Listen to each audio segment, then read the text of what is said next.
board decides to go through with the waiver request, it won't be until November that the state board acts on it, and that's why right now nothing has changed here.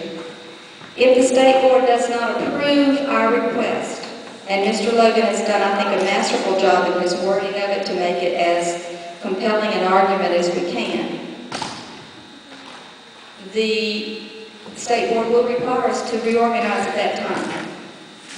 And we'll have to do that in the second or third week of November.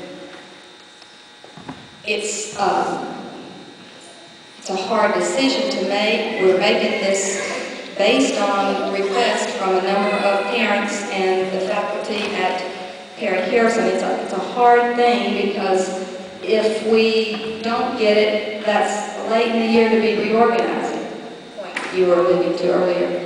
And if we do get it, that's fine. You know, we get to go ahead with what we're currently doing.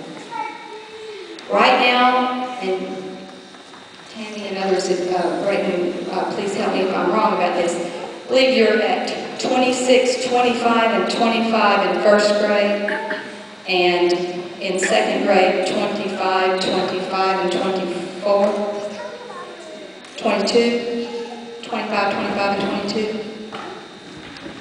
So really, we could, why are we at 20? 24, 24, 24. Right. We just wouldn't have any room to grow, but we wouldn't be open. But you might get over. Yeah, we might get over. I mean, it's better to plan for some space if we can. But we have to fix first grade. The thing is, we have to fix first grade no matter what, unless they fix the waiver. And so that would fix the problem in second grade too. Yes, ma'am. The students that will be moved it's a group effort. First of all, we look at in this case, we are looking at specifically second graders who had the teacher that we're going to put in there as first graders who might be good to have that teacher a second year, because the teacher that we're considering taught first grade last year. So the second graders in her class could be kids that she had in first grade last year who she already knows, and that might be a really good match. So that would be one way to start looking at which second graders to get. And then the first graders, you look at the first graders, you look at their particular achievement, their needs, how they would mesh with the second graders that you pick. And the teachers, both first grade teachers and second grade teachers, and the teacher who would be teaching them, along with the administration, and usually you incorporate other special teachers who would have input into that, and you come up with your class. And in the fourth grade, we would be taking the class where the teacher's leaving, and that teacher, along with the other 3 fourth grade teachers, would determine how they would split up those 19 students amongst the other 3 fourth graders. If that has happened, I've talked to Ms. Mitchell about this, would Mary Harrison and the school board be willing to support moving the third grade assistants to the fourth grade? Because last year we shared one assistant amongst third grades. This year they each have one. And I feel like at least that would help with the ratio. We had talked about moving one assistant to be shared in the fourth grade, leave 2 to be shared in the third grade, and have the 1-2 teacher have one of the assistants. But that is a school decision that the administration and the faculty can make. You are not normally allowed to use assistants in fourth grade, but because of this unique circumstance, Mr. Logan said he would be open to making that exception. If we don't get the waiver, how comfortable are the teachers now who have, or slightly over and may be over even a little bit more, if we get more students during the year?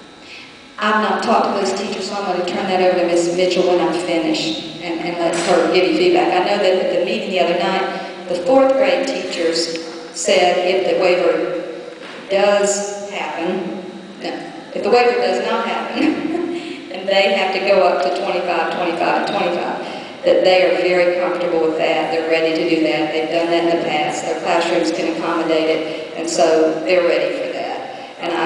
But I haven't talked to the first and second grade teachers.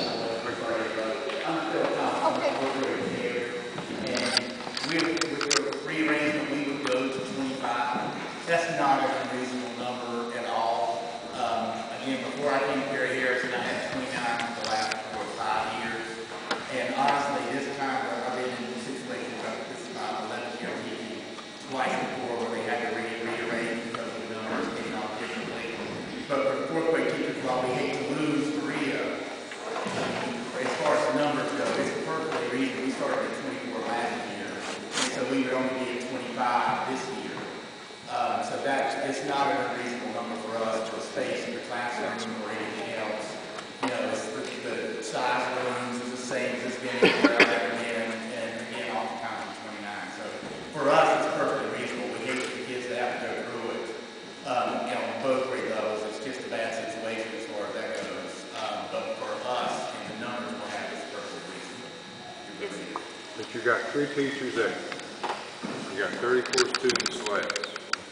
You're moving a 4th grade teacher down to a 1-2 class. Where are the other 2 teachers at instead of going ahead and combining, having one teacher go to make up one more 2nd grade class and one teacher make up one more 1st grade class? Again, the numbers don't, just because there's 34 students less, doesn't mean that they came out in the packages that would allow us to do that.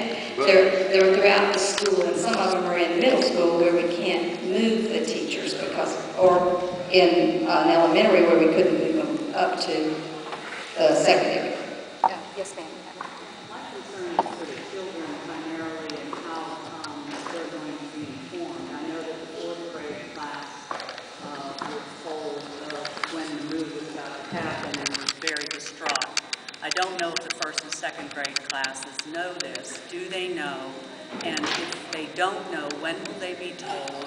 And how will the school handle that? Because there's going to be a strong grief reaction from a lot of children like there was in 4th grade. And I think that maybe the 4th grade folks were told when we thought we were for sure going to do it. Right now there's nothing to tell because if the board, our board, decides to ask for the waiver, then we won't know anything until November. But when we do know, and if the answer is that we have to reorganize, then the teachers, the counselors, and the administration will talk to the students and certainly make sure that we've notified the parents so that you know to also be supportive and ready in case the children have any problems with that.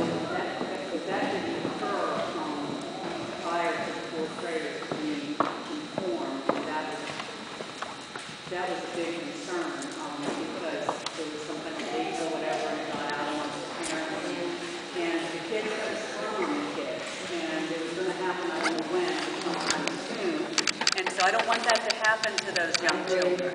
It was supposed to be kept extremely quiet until final decisions were made. I'm sorry that it did leak out, and we will work hard to have the process be as supportive and confidential at the points it needs to be as possible this next time.